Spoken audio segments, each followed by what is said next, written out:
The mayor's office is telling D.C. council members that they are bracing for the possibility of large-scale riots around Inauguration Day and January 6th.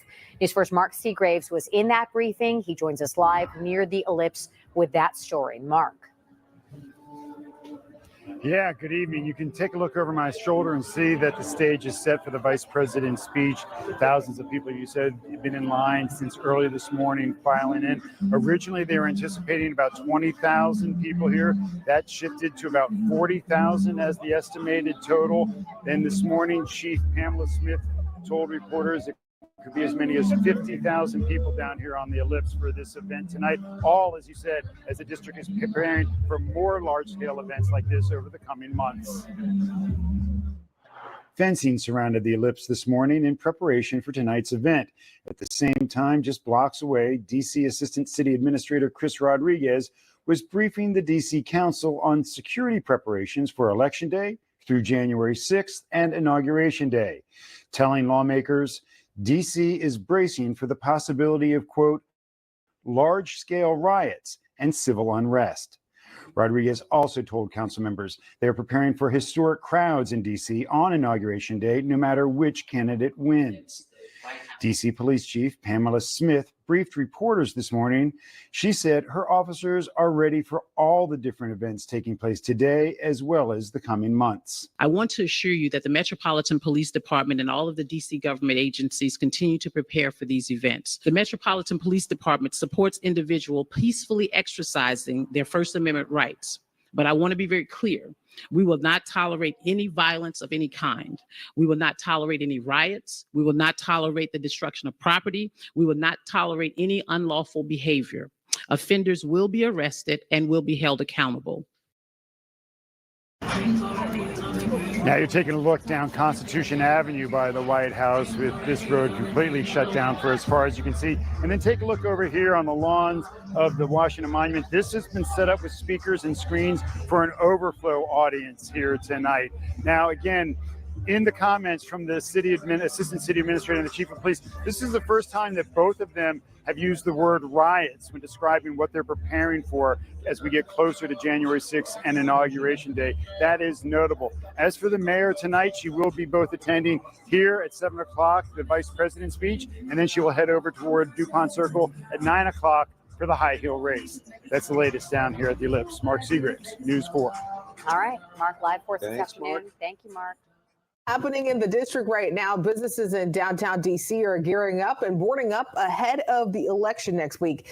D.C. News Now's Randy Bass is just steps away from the White House along 17th Street as that work is underway this afternoon.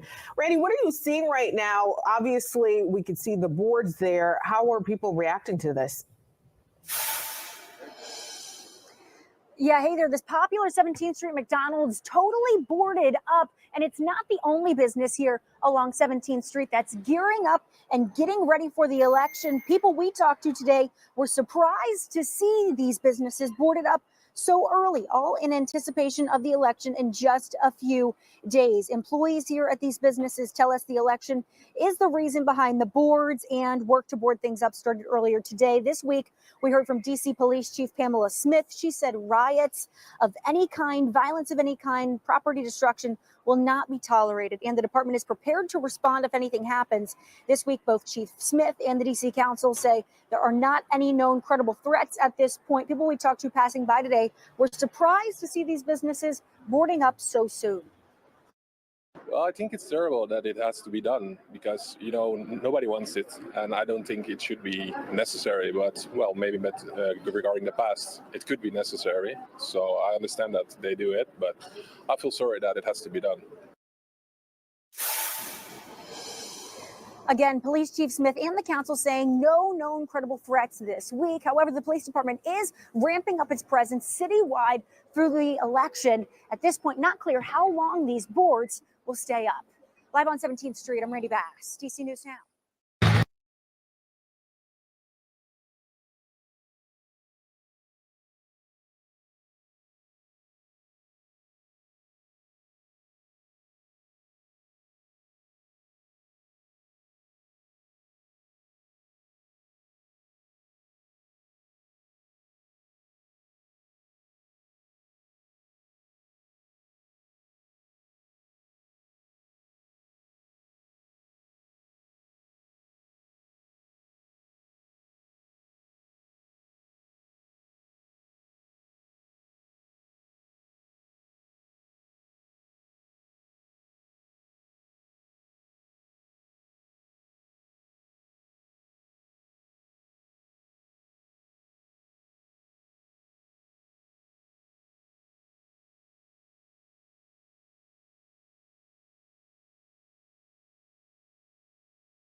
The Nevada National Guard has been activated to help support law enforcement on Election Day, which is Tuesday.